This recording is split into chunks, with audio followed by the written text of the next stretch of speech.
नमस्कार, मैं मनोज आर्य खबर संसार के लिए, और इस समय हम सुमन जी के पास बैठे हैं। सुमन जी, आपका बहुत बहुत स्वागत है खबर संसार में। सर, ये बताइए, देखिए मौसम खराब चल रहा है और मौसम विभाग के ओर से 26 मई तक दी गई है अलर्ट।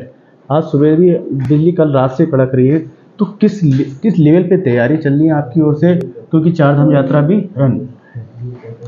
देखिए, इसमें आपदा प्रबंधन विभाग द्वारा तैयारियों को अंतिम रूप दिया जा रहा है। आपदा से राहत बचाव के लिए पहला काम किया हम लोगों ने मॉक ड्रिल कराया है। दूसरा, हम लोगों को ट्रेनिंग करा रहे हैं, जो भी आपदा से मुकाबला करने वाले लोग हैं, जो आपदा से राहत बचाव कार्य में लगे हुए लोग रहते हैं, सबके साथ विधिवत ट्रेनिंग करा रहे हैं। इसके अलावा जनपदों को निर्देश दिए गए हैं कि जो आपदा राहत बचाव के उपकरण है उसको पूरा देख लिया जाए, और देखने के बाद सबको संचालित करने का अभ्यास करा लिया जाए। अगर किसी उपकरण में कोई कमी है तो उसको ठीक करा लिया जाए।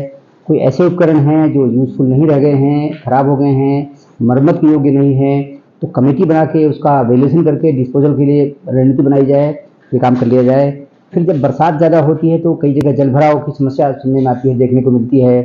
तो जलभराव कहाँ कहाँ होता है, पूर्व के अनुभव के आधार पर देख लिया जाए।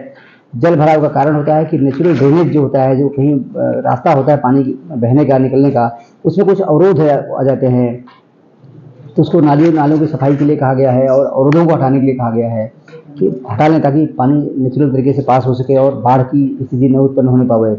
इसी प्रकार से जहाँ लैंडस्लाइड होता है वहाँ पर मैन पावर जेसीबी वगैरह तैनात करने के लिए कहा गया है। और हम लोग बाकी जो अगर कोई उपकरण की कमी है, कोई आवश्यकता है जनपद को, तो उसको खरीदने के लिए भी कहा गया है। इस तरह से तैयारी की जा रही है। तो सर, हम कह सकते हैं कि मतलब सब जगह सुरक्षित हैं और पूरी तैयारियां शासन की ओर से हैं, और इसमें बेफिक्र होकर यात्राओं का आनंद ले सकते हैं। बिल्कुल, हम लोगों को बताना चाहते हैं कि उत्तराखंड पूरी तरह से सुरक्षित है।